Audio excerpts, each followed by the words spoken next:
ठीक, देखो इधर बैठ जाओ। क्लास कौन सा है? 12th, subject physics. इसमें हम पीछे बता रहे थे, जिसकी वजह से क्या हुआ, वीडियो कट गया। यहाँ पर हम इसको फिर से समझा दे रहे हैं, क्वेश्चन करवा रहे थे। देखो यहाँ पर क्या बोले कि ये कोई घन वाली वस्तु है जिसको कहाँ रखे हैं, यक्स अक्ष पर रखे हैं, यक्स अक्ष पर रखे हैं। और वैद्युत क्षेत्र का दिशा किधर है? यक्स अक्ष के समांतर है। किधर है? यक्स अक्ष के समांतर है। अब उसके बाद बोला क्या हमसे क्वेश्चन कि इस वैद्युत घन से निकलने वाला समस्त वैद्युत फ्लक्स का मान बताइए। क्या बताइए? वैद्युत फ्लक्स का मान। अगर मान लो कि घन ले रहे हैं तो इसमें कितने फलक होते हैं?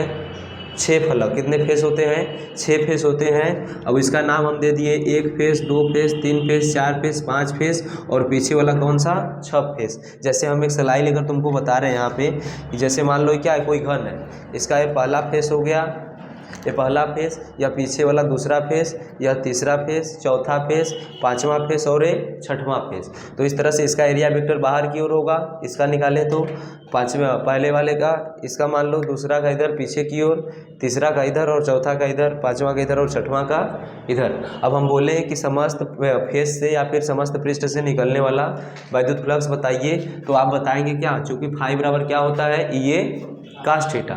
जब φ1 का मान रख दिए, मान लिए कि φ1 पहले फेस से के कारण निकलने वाला वैद्युत फ्लक्स है, तो पहले फेस के कारण निकाले तो ये कास थीटा का मान कितना हो गया? ई व ए के बीच बना कोण होता है कास थीटा, तो इसके बीच का कोण कितना है? ई का तो दिशा इधर है और ए की दिशा इधर है, तो इसके बीच का थीटा कितना बना? 90। कितना बना? 90। जब 90 बना तो उसका मान कितना हो गया? काश 90 का मान 0। इसके द्वारा φ1 का भी मान कितना हो गया? 0 हो गया। इसी तरह φ2 भी निकाले तो φ2 के कारण भी ए नीचे था और यह किधर था? यक्स अक्ष की दिशा में ई और ए नीचे, इसके बीच भी कितना कोण बना? 90 अंश। इसलिए φ2 का भी मान कितना हो गया?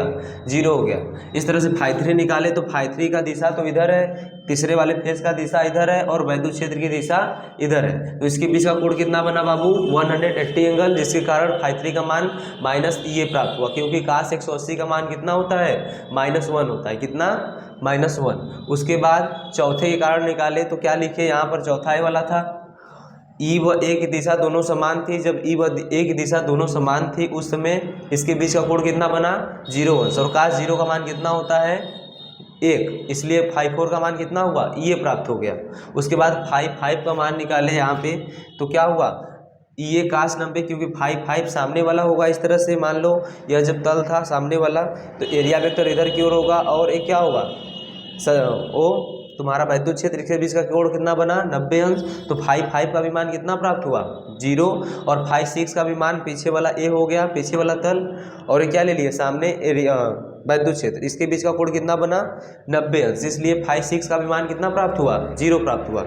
अब उसके बाद हम बोले कुल वैद्युत फ्लक्स तुम बताओगे सर जी, सबको जोड़ दीजिए, घन से निकलने वाला कुल वैद्युत फ्लक्स बताइए। तो आप कहेंगे कि φ बराबर φ1 plus φ2 plus φ3 plus φ4 plus φ5 dash dash dash φ6 को क्या करिए? जोड़ दीजिए। जब टोटल को जोड़े तो यहाँ पर φ1 का मान 0, φ2 का मान 0, इसका मान क्या है? -EA। ठीक, इसका मान क्या है? -EA है। φ3 का, φ4 का EA, φ6 और φ5 क्या है? 0 0। उसके बाद जब φ का मान टोटल निकाले तो यहाँ पर प्लस -EA प्लस ये कट के जो φ आया वो भी कितना हो गया? 0। अतः बोलेंगे क्या? अतः घन से निकलने वाला समस्त वैद्युत फ्लक्स क्या होगा? 0 होगा, शून्य होगा। समझ में आया? ठीक है, मिटा रहे इसको अब।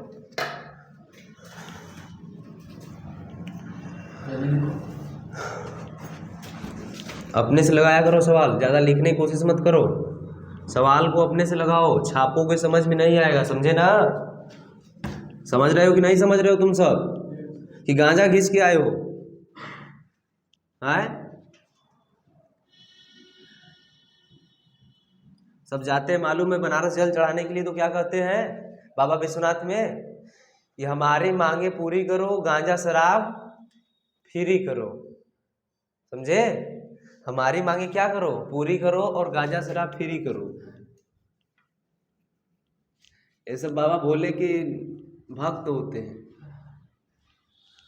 ठीक, इसीलिए बोल रहे तुम सभी गांजा शराब के चक्कर में मत पड़ना है तो मार लती आएंगे। खाली हम घिसते हैं गांजा तो हमको घिसने दो। ठीक, देखो जैसे हम तुमसे क्वेश्चन बोल दिए क्या, मान लो कि एक गोला है, यह क्या हो गया, दूसरा गोला हो गया। यह क्या हो गया, तीसरा गोला हो गया। यह क्या हो गया, चौथा गोला हो गया। हम तुमसे बताए थे कि गॉस का प्रमेय कहाँ फॉलो होता है बाबू। तुम बताए थे कि सर जी एक डब्बा ले लीजिए, एक संदूक ले लीजिए, एक बक्सा ले लीजिए, एक कोई बढ़िया कोठरी बंद वाला ले लीजिए, कोई चीज़ मतलब ऐसा हो कुल मिला जुला के बंद हो, कैसा हो, बंद हो, ठीक। उससे अगर मान लीजिए कि इस तरह से हम ले लिए, ये सलाई है, ये क्या है, सलाई, इसको मान लिए घनाभ, क्या मान लिए, घनाभ। अब इसके अंदर आवेश है, क्या है, इसके अंदर आवेश है। देखो सलाई काटी जो, इसको मान लेना आवेश, ठीक। अब इससे जो मान लो कि इसमें क्यू आवेश है, कौन सा आवेश, क्यू आवेश। तो इससे निकलने वाला समस्त वैद्युत फ्लक्स, गॉस क्या बताए थे, अगर कोई बंद पृष्ठ है तो उससे निकलने वाला समस्त वैद्युत फ्लक्स उस पृष्ठ में उपस्थित आवेश का 1/ε0 गुना होता है, ठीक है। अब इस तरह से मान लीजिए कि कितना गोला है, 6 गोला। गॉस का प्रमेय क्या कहता है हमें, फाई बराबर 1/ε0 इंटू क्यू कहता है ना। अब इसमें मान लो कौन सा है, इसमें क्यू आवेश है, कौन सा, Q1 आवेश है, इसमें -Q2 आवेश है, इसमें मान लो +Q3 आवेश है। हम बोलेंगे इसमें मान लो कि क्या है, क्यू आवेश, हम या फिर इसको खाली छोड़ दो। हम बोलेंगे कि φ1 निकालो, इसके द्वारा मान लेना क्या, पहले वाले गोले में तो कुछ नहीं है, मतलब यहाँ से जो वैद्युत फ्लक्स निकलेगा 0, क्योंकि यहाँ पर Q का मान क्या है, 0। तो जब φ1 का मान लिखेंगे तो यहाँ पर क्या हो जाएगा, 1/ε0 इंटू क्यू का मान कितना, 0। तो जो φ1 का मान प्राप्त होगा वो भी कितना होगा, 0। कितना हो जाएगा, 0। अब बोले दूसरे गोले के कारण, दूसरा गोला ये वाला है, ये पहला गोला था, ये कौन सा है, दूसरा गोला। दूसरा गोला के कारण नाम लो क्या, मान लो कौन सा, फाइटो, कौन सा, फाइटो। तो उसका नाम क्या देंगे, 1/ε0 इंटू क्या चीज़, Q1। कोई दिक्कत नहीं, दिक्कत। अगर हम पूछे φ3 बराबर, तुम बताओगे सर जी 1/ε0 क्या चीज़, इंटू -Q2। लेकिन यहाँ पे -Q2 बस नहीं होगा, यहाँ पे -Q2 नहीं होगा, क्योंकि यह जो दूसरा तीसरा गोला है इसमें से यह Q1 भी बाहर निकलेगा, निकलेगा कि नहीं, और यह -Q2 भी बाहर निकलेगा। तो यहाँ पर क्या कर देंगे, -Q1 plus -Q2 plus Q1। मतलब इस तरह से हम बोले कि ये तुम्हारा घर है, क्या है, तुम्हारा घर है। यह पहला दरवाजा हो गया, दूसरा दरवाजा हो गया, तीसरा दरवाजा, चौथा दरवाजा। अब तुमको यहाँ पर बाहर निकलना है, यहाँ पर क्या करना है, बाहर निकलना है, ठीक। और इसको, यह तुम हो, देखो इधर एकदम शांति से देखो, दिमाग लगा के, यह तुम हो, यह तुम्हारा भाई है, ठीक। अब तुम दोनों को बाहर निकलना है, तो यह तुम यहाँ से इसको भी निकले तो तुम निकल गए। अब तुम्हारा भाई तो इसमें नहीं ना जाएगा, पीछे वाले में। अब यह क्या करेगा, इससे निकलेगा और तुम भी इससे निकलोगे, निकलोगे कि नहीं, दूसरे दरवाजा से। तो उसी का नाम क्या दिए, φ3 बराबर Q2 भी निकलेगा, -Q2 यहाँ पे, और क्या होगा, +Q1 भी बाहर निकलेगा। अब उस तरह से बोलें क्या चीज़, Q4 का मान, अरे φ4 का मान तुम कहोगे सर जी 1/ε0, ठीक, गुणे यहाँ पर क्या है, इसके कारण निकला क्या, -Q3 -Q2 + Q1। निकलेंगे कि नहीं निकलेंगे, निकलेंगे ना। हाँ, Q3 पर प्लस चार्ज है, क्या है, Q3 पर प्लस चार्ज है। यहाँ पर क्या किए, जो प्लस वाला है उसको प्लस में लिख दिए और जो माइनस वाला है उसको माइनस में लिख दिए। मतलब कि कुल निकलने वाला, इस गोले से निकलने वाला कुल वैद्युत फ्लक्स कितना होगा, इतना होगा। समझ में आया, आया कि नहीं आया। मतलब कोई गोला दे और उस पर अलग अलग चार्ज हो सब में, तो समस्त वैद्युत फ्लक्स। अब इसमें नहीं करेंगे कि जो चौथा गोला है उसमें बस Q3 लगा के छोड़ देंगे, जो दूसरा गोला है उसमें से Q2 लगा के छोड़ देंगे, जो पहला गोला है या फिर दूसरा गोला उसमें से -Q2 लगा के छोड़ देंगे, सबको बाहर निकालेंगे। और जो चिन्ह था उसको चिन्ह रख दिए हम, ये प्लस चिन्ह था, ये माइनस चिन्ह था, ये प्लस चिन्ह था। समझ में आया। मतलब कुल निकलने वाला वैद्युत फ्लक्स कितना है, 1/ε0 इंटू इतना, ठीक। मिटा दे, मिटा रहे हैं, इसको भी कर लेना।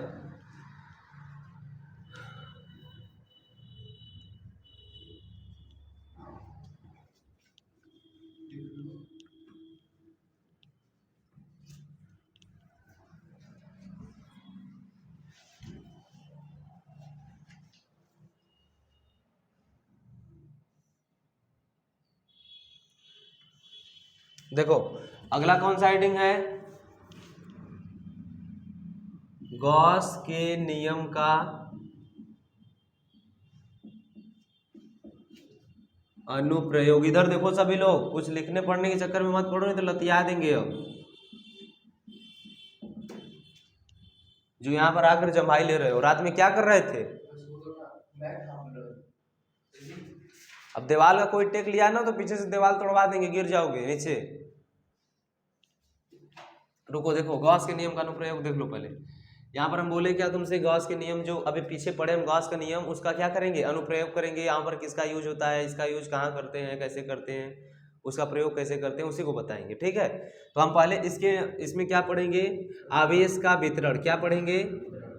आवेश का वितरण। एकदम शांति से समझो, चूल चाल मत करो, नहीं तो मूस का दवाई खिला के पढ़ाएंगे। तुम सबको पढ़ाने का मतलब जानते हो क्या? बस मूस का दवाई दे दो, एकदम चुपचाप हाँ सर जी, समझ में आया ना? हाँ सर जी, समझ में आया ना? हाँ सर जी, उससे ज़्यादा मत करो।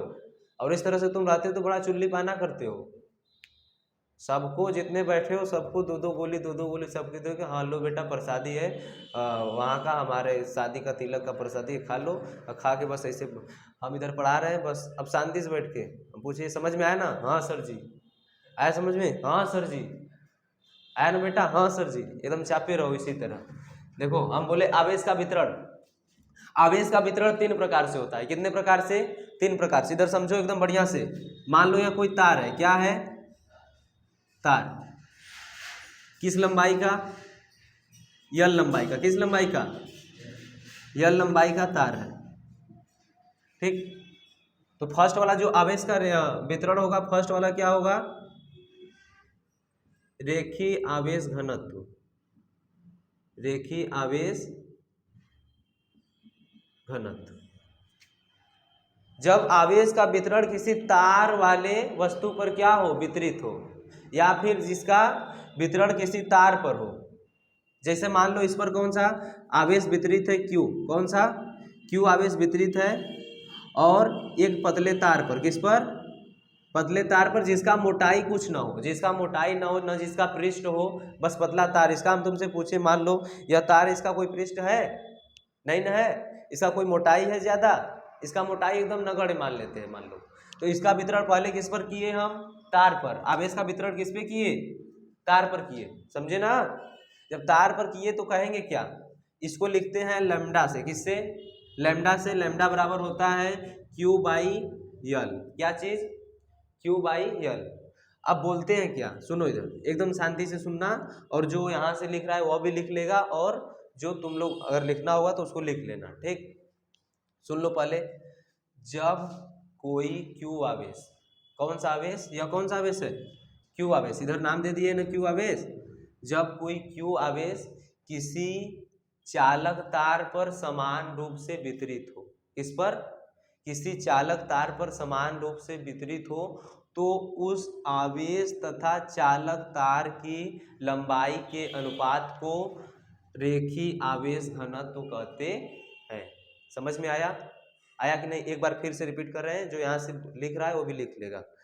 जब कोई आवेश किसी चालक तार पर समान रूप से वितरित हो, तो उस आवेश तथा चालक तार की लंबाई के अनुपात को रेखीय आवेश घनत्व कहते हैं। इसे लैम्डा से प्रदर्शित करते हैं। समझे? किससे? लैम्डा से प्रदर्शित करते हैं। इसका मात्रक क्या हो जाएगा? बोलो, इसका मात्रक तुम बताओगे सर जी। इसका मात्रक तो कूलाम होता है Q का, और लंबाई का मात्रक मीटर होता है, और बटा में लगा होगा तो क्या हो जाएगा? कूलाम प्रति मीटर हो जाएगा। उसके बाद हम तुमसे बोले बाबू इसका बीमा बताओ, तो क्या बताओगे सर जी? इसका बीमा तो होता है AT। होता है कि नहीं? होता है। और उसके बाद नीचे लिख देंगे सर जी यल का होता है, यल लेंथ। जब ये ऊपर जाएगा तो इसका बीमा क्या हो जाता है? यहाँ से तुम बताओगे सर जी AT यल पर -1 लगा दीजिए, यही क्या हो जाएगा? इसका बीमा हो जाएगा। यह क्या हो जाएगा? मात्रक हो जाएगा। समझे? समझे कि नहीं समझे? समझ गए। हिंदी डेफिनेशन भी समझ गए। यहाँ से लिखना होगा, यहाँ से क्या करना? लिख लेना या चित्र बना लेना।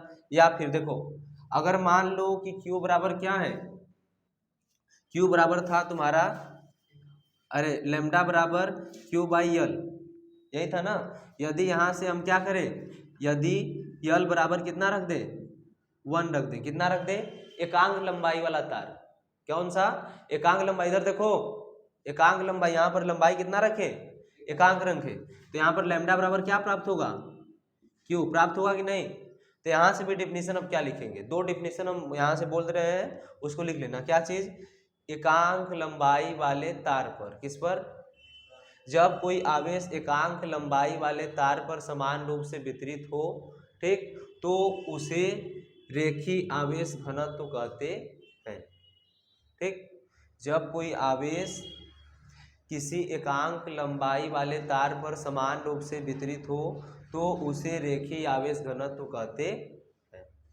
समझ में आया, उस आवेश को क्या कहते हैं, रेखीय आवेश घनत्व कहते हैं, या फिर आवेश का रेखीय घनत्व कहते हैं। ठीक, अब उसके बाद मिटाएं इसको मिटा दें।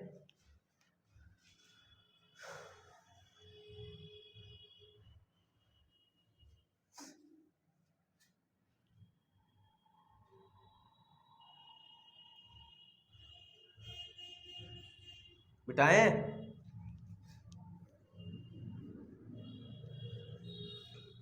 देखो अगला नंबर समझ लो, दोनों यहीं पर समझा रहे हैं तुरंत तुरंत बस।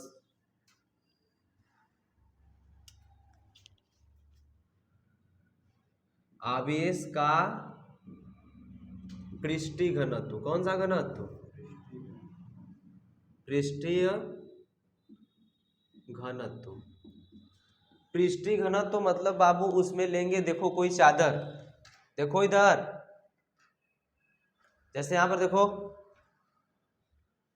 इधर, ये मान लो क्या है, कोई तल है, बता रहे हैं, अभी बना ले तो बता रहे तुम लोगों को, यह क्या है, कोई तल है, यह तल हो गया, इस तरह से तल हो गया, मतलब पृष्ठीय का मतलब ये होगा कि उसमें पृष्ठ होगा, क्या होगा, पृष्ठ होगा। इसमें पहले वाले में क्या लिए थे, तार लिए थे, क्या लिए थे, तार। इस वाले में क्या लेंगे, कोई पृष्ठ लेंगे, क्या लेंगे, पृष्ठ लेंगे, और उस पर आवेश को समान रूप से वितरित करेंगे। तार पर लिए थे, तार पर आवेश को वितरित कर दिए, इस बार क्या लेंगे, कोई चादर ले लेंगे, कोई कागज का पन्ना मान लो यहाँ पर मान लिए, ये भी क्या, इसका पृष्ठ होगा कि नहीं होगा, इसका लंबाई है, चौड़ाई है, इसका एरिया कुछ होगा, तब अब इस पर वितरित करेंगे, उसे क्या बोलते हैं, आवेश का पृष्ठीय घनत्व। कौन सा घनत्व, पृष्ठीय घनत्व। अब बोलेंगे क्या, इसको सिग्मा से, किससे, सिग्मा से प्रदर्शित करते हैं। सिग्मा बराबर होता है Q बाई ए, क्या होता है, Q बाई ए। मान लो यहाँ पर कोई वृत्त है, ठीक, वृत्त है, इसका एरिया क्या है, ए, एरिया इसका क्या है, ए है, इस पर Q आवेश समान रूप से वितरित है, इसके बाहर क्या है, Q आवेश समान रूप से वितरित है, ऐसे। कौन सा आवेश है, Q आवेश, इस पर समान रूप से वितरित हो गया। इसे प्रदर्शित किससे करते हैं, सिग्मा से, क्या है, सिग्मा है।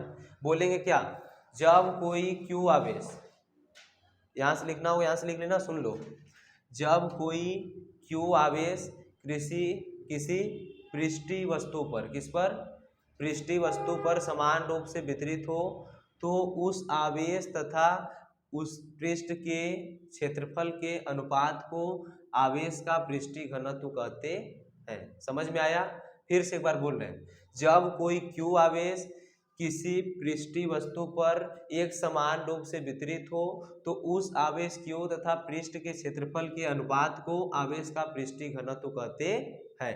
या फिर यदि A बराबर कितना रख दे, 1 रख दे, कितना रख दे, 1 रख दे, तो इसका मान कितना हो जाएगा, एकांक हो गया। जब पृष्ठ क्या हो, एकांक हो, जैसे हम बोल दिए एक क्या है, वर्ग है, क्या है, वर्ग, यहाँ पर इसका लंबाई भी 1 है, चौड़ाई भी कितना है, 1 है। इसका हम तुमसे बोले कि क्षेत्रफल बताओ, तो क्या बताओगे, 1 गुणे 1 बताओगे ना, लंबाई गुणे चौड़ाई, या फिर भुजा का स्क्वायर, तो इसका कितना प्राप्त होगा, 1 प्राप्त होगा। तो इसी को बोले कि जब मान लो कि एकांक पृष्ठ वाला कोई वस्तु रख रहे हैं, कैसा, एकांक पृष्ठ वाला, या फिर एकांक क्षेत्रफल वाला, कौन सा, एकांक क्षेत्रफल वाला, तो क्या बोलेंगे यहाँ से, यदि ये A बराबर 1 रखे तो सिग्मा बराबर क्या प्राप्त होगा, Q प्राप्त होगा कि नहीं होगा। अब यहाँ से डेफिनेशन क्या कहेंगे, यदि कोई Q आवेश किसी एकांक क्षेत्रफल वाले पृष्ठ पर एक समान रूप से वितरित हो तो उस आवेश को आवेश का पृष्ठीय घनत्व कहते हैं। समझ में आया, यदि कोई q आवेश एकांक क्षेत्रफल वाले पृष्ठ पर एक समान रूप से वितरित हो तो उसे आवेश का पृष्ठीय घनत्व कहते हैं, या फिर आवेश, हाँ ठीक हो गया। अब उसके बाद देखो इसका मात्रक, मात्रक क्या होगा, कूलाम, और एरिया का मात्रक क्या होता है बाबू, मीटर स्क्वायर, होता है कि नहीं, होता है ना, कूलाम प्रति मीटर स्क्वायर। उसके बाद इसका क्या निकालेंगे, बीमा निकालेंगे, तो बीमा इसका क्या होता है 80, क्यू सी का बीमा 80 हो गया कूलाम का, क्यू का। उसके बाद इसका क्या होगा यल पर -2, क्योंकि यल नीचे है और ऊपर जाके क्या हो जाएगा -2 हो जाएगा, यह हो गया। अब उसके बाद तीसरा वाला आवेश का आयतन घनत्व, कौन सा घनत्व, आयतन घनत्व। आवेश का आयतन घनत्व तो हम बोले तो वहां पर बात करोगे कोई अब डब्बा है, जैसे हम गेना ले लिए, गेना देखे हो, ये हो गया, यह आयतन है, इसमें आयतन होता है ना, यह आयतन है, मतलब जो 3D हो, जिसमें पृष्ठ न हो, यह रहेगा तो पृष्ठ है, यह है तो तार है, पतला है तो तार है। अब आयतन में क्या लेंगे, जिसमें क्या हो, लंबाई हो, चौड़ाई हो, ऊंचाई हो, जिसका कुछ वजन हो, उसे क्या कहेंगे, आयतन कहेंगे, क्या कहेंगे, आयतन कहेंगे। जैसे यहाँ पर मान लो कि कोई गोला ले लिए, गोला कौन सा, जैसे कोई गेंदा है, गेंदा में तो भी वजन होता है ना, गेंदा और वृत्त में अंतर जानते हो, वृत्त जैसे मान लो ये क्या है, कागज, अब इसको काट दिए गोला, ये वृत्त हो गया, जैसे रोटी वो क्या है, वृत्त है, गेंदा मतलब बॉल, ठीक। अब इसके अंदर क्या है, कोई आवेश वितरित है, आवेश क्या है, वितरित है, उसका नाम क्या है, क्यू, कौन सा आवेश है, क्यू, क्यू आवेश वितरित है एक समान रूप से, और इसको प्रदर्शित किससे करते हैं, रो से, किससे, रो से, रो बराबर होता है क्यू बाई भी, क्यू बाई भी, भी क्या है, इसका वॉल्यूम है, भी क्या है, आयतन है, भी क्या है, आयतन, उसी को बोले आवेश का आयतन घनत्व। अब इसको क्या बोलेंगे, जब कोई क्यू आवेश, कौन सा आवेश, क्यू आवेश किसी आयतन पर, किस पर, किसी आयतन पर एक समान रूप से वितरित हो तो उस आवेश तथा आयतन के अनुपात को आवेश का आयतन घनत्व कहते हैं। समझ में आया, फिर से सुनो, जब कोई क्यू आवेश किसी आयतन वाली वस्तु पर एक समान रूप से वितरित हो तो उस आवेश तथा आयतन के अनुपात को आवेश का आयतन घनत्व कहते हैं, ठीक। अब उसके बाद मान लो यदि भी बराबर कितना, 1 हो, मतलब एकांक वाला, जैसे कोई आयतन लिए और उसका वॉल्यूम कितना है, एकांक है, उसका आयतन क्या है, एकांक, तो यहाँ से रो बराबर क्या हो जाएगा, क्यू, होगा कि नहीं। अब यहाँ से क्या बोलेंगे, किसी एकांक आयतन वाले वस्तु पर जब कोई आवेश एक समान रूप से वितरित हो तो उसे आवेश का आयतन घनत्व कहते हैं। समझ में आया।